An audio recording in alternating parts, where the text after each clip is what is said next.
Welcome to the ACC Podcast.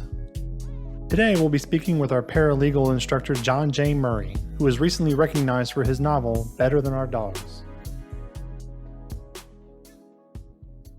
Mr. Murray recently won the grand prize for fiction in the 2020 Christian Author Awards. He won the award for his novel, Better Than Our Dogs. Welcome, Mr. Murray.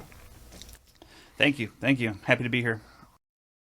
So tell us, what is Better Than Our Dogs about? Better Than Our Dogs is a story that originated when I was asked to give a message to a Bible study group.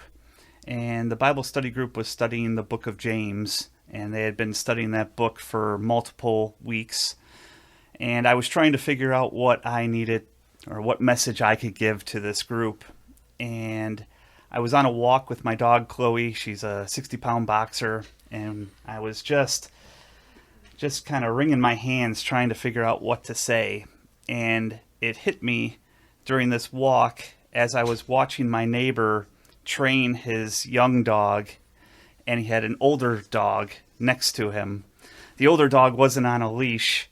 The younger dog was on a leash, and the neighbor was just trying to get him to sit on a bench and stay as we walked by. And the message kind of hit me all at once, where what are the characteristics of a good dog? What are the expectations that we have for a good dog? And I posed that question to this Bible study group to start the message, and inevitably we hear obedient, follows directions, doesn't bark a lot, is loyal, doesn't get angry too quickly. And that just set the stage for the book and for my message, because those are basically the life lessons that are carried through in the book of James. So what kind of inspired you to carry that from an idea into a novel? I've always loved writing. I've written since I was very young. In grammar school, I won a young authors competition. I've always enjoyed writing poems and different short stories. As an attorney, I've always loved to write briefs and argue cases. It's probably one of the things that drew me to the law to begin with. And here I had this idea, and I had the chapters in my mind after preparing for this message. And I would like to say that the book was easy to write, but it takes a long time to write a book. I could not imagine that any book is easy to write, but So you won this prize from the Christian Authors Awards, and what does winning that prize mean to you? Well, it was a great recognition. There are, I think, 13 different categories that authors across the country can submit books into this particular competition. And they're all Christian books, but they are wide-ranging from Bible study to fiction to testimonial. And PhDs are submitting books into this. Pastors are submitting books into this competition. So it's a national competition where winning the grand prize means that I was the best book out of all the categories for the fall of 2020. So that really meant a lot to me. So what inspired you to become a writer? I don't know. I've always just had a knack and a passion for it. I like telling stories, and I like explaining complicated kind of ideas and making them down to earth where people can enjoy reading them. And I think that Better Than Our Dogs hits that point. If throughout the reviews that I've gotten from different competitions and also editors and just Amazon reviews, I've seen that people really have enjoyed this book because it takes maybe a complicated matter and something that they may have felt intimidated by, and they've just enjoyed reading it. It's been a quick read for them, so that's it. And has this particular book, has it received any other honors or recognitions?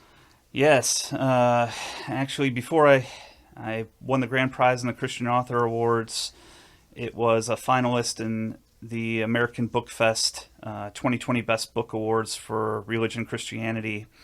It was awarded an Indie Book We Love award by Love Reading.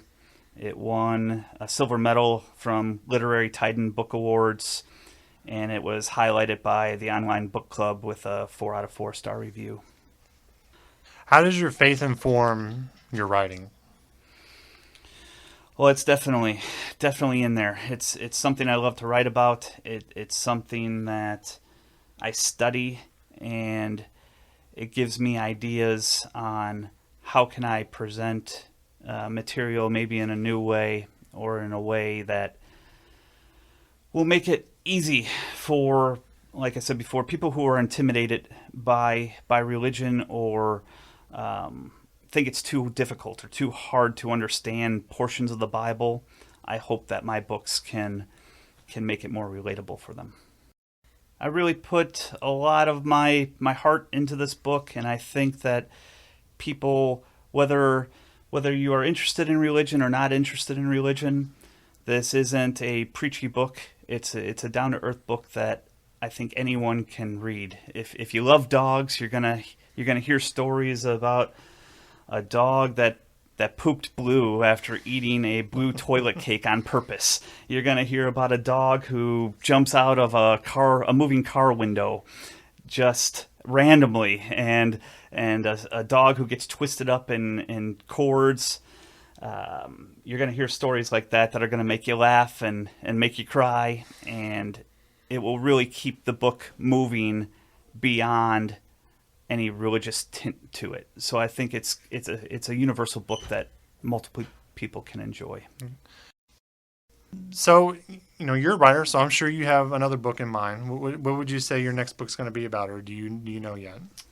I do. I have a bunch of different books in my mind. It's just a matter of finding the time to write them. But one idea I have in my mind is looking back at a previous client that I had in a situation where that client came to me for legal advice, and then he really wanted to do things his own way. He just wanted to tell the judge what he wanted to tell the judge.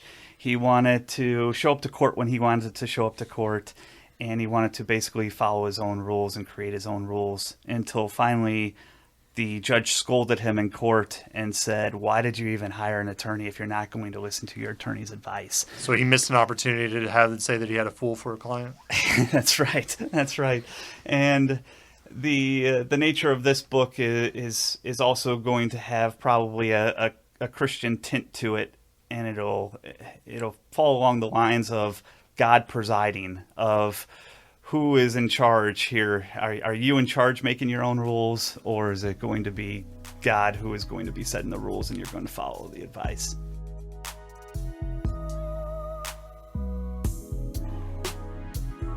I'm John Tompkins, and this has been the ACC Podcast. To read more about what's been happening at ACC, visit albincollege.edu.